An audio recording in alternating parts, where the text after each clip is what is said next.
Hello and welcome to my St. Patrick's Edition 2025. St. Patrick. I don't know much about him. It's all the legends. Something about him going through England or Ireland, wherever the place is, and getting rid of all the snakes. I don't know. Supposedly he's the first person that went to England with the gospel, which is pretty good. Because ultimately, everyone on this earth is really riding on the shoulders of the giants. Yeah, what I mean by that is the riding on the shoulders of the giants are those people that came before us and discovered things, ones that invented things, ones that went out all through their life trying to accomplish great tasks, and we're the people that are benefiting from it. We benefit from all of their work. We benefit of all those people's sacrifices and all those people that have come to great total discoveries. We're riding on the shoulders of them. Just like, oh, bunch of dogs over there. But just like everything that you're using, your car, the bus, the toasters, blankets, whatever. Someone came along and invented all that. So we're all essentially benefiting.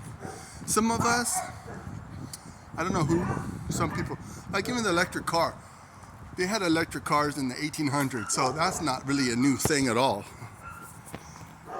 Some people were probably able to manufacture it and have ways to charge it. All this, everything, like it says in Ecclesiastes. If you want, read the whole book of Ecclesiastes. You'll totally benefit from it because it's really outlining everything that I'm trying to say in this video about St. Patrick. Same wearing the green today. It's about morale, you know. The older I get, the more that I realize that morale is really important. You know, ways to make people just feel better about their day, ways to make people feel better about their life, whatever is going on. If you could boost the morale of different people, that is a great and wonderful thing to do.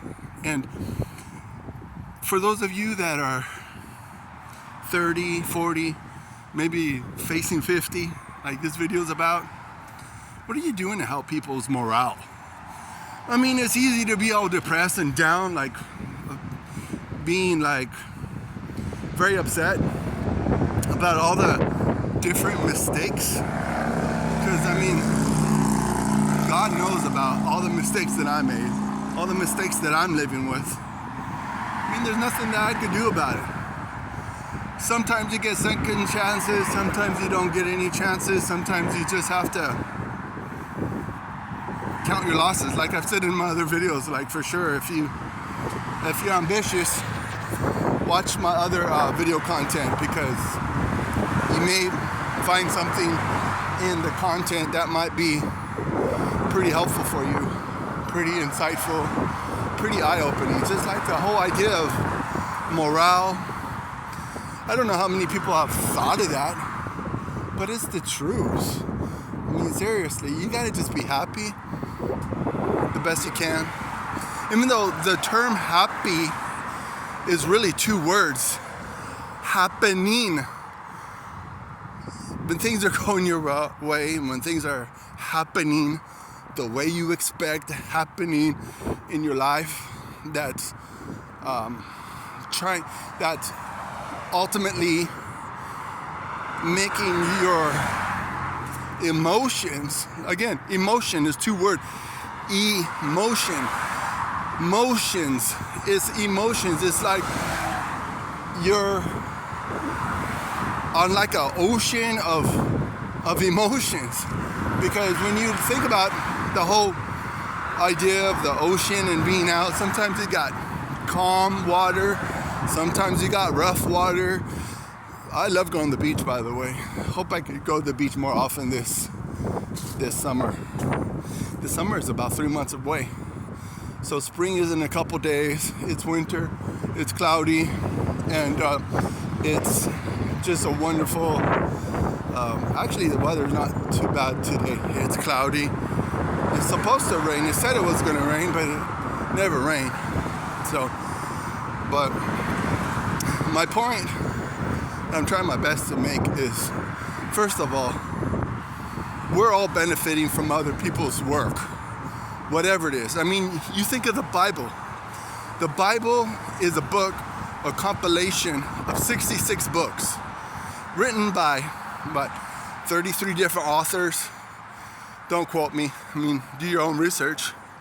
But you think about the composition of the Bible. They didn't have the Bible probably close to 2,000 years ago. They had the Old Testament. The New Testament, just so you could be clear, it's not like a new version and an old version. It's kind of like you got the prequel and the sequel. The prequel would be the New Testament, and the New Testament is the books that end in the prophets, the minor prophets and the major prophets. And then you got the New Testament, that's the Gospels, the letters, the Revelations is the revealing.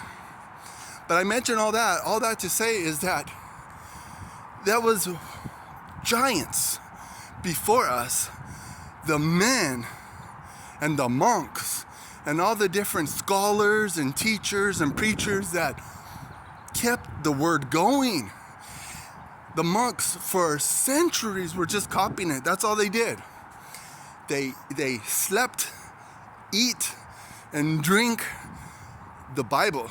The monks would be at the dinner table. One person wouldn't eat that day because they were reading the scriptures while the monks were eating the dinners. And then you have also the other people that, like the reformers that came along, that gave the Bible to the normal person. Think about this one thing that, I mean, I'm giving you probably a lot to think about, but think about this one thing. English is actually a very new language. English is maybe 500-600 years old. English wasn't a written language until the reformers came.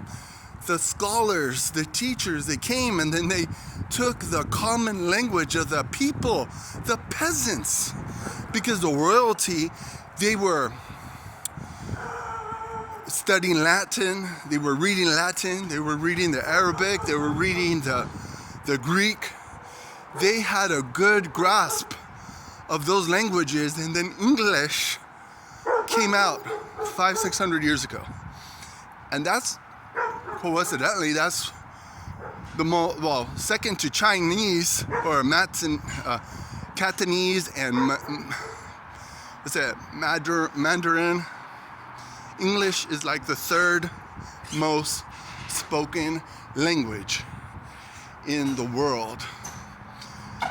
But then again, it took some people, some scholars, teachers, and preachers to put together the written words for the common people to study the Bible.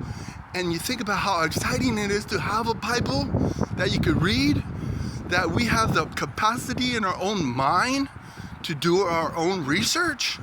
Doing our own research is like, it's mocked when people say, oh, do your own research, this and that. No, it's an honor to be able to read the Word of God and to be able to memorize it, study it. I mean, ultimately, question God. Question God all you want. Shake your fist at God. He's big. He's, the one saying that they said a long time ago is that Satan is mighty, but God is almighty.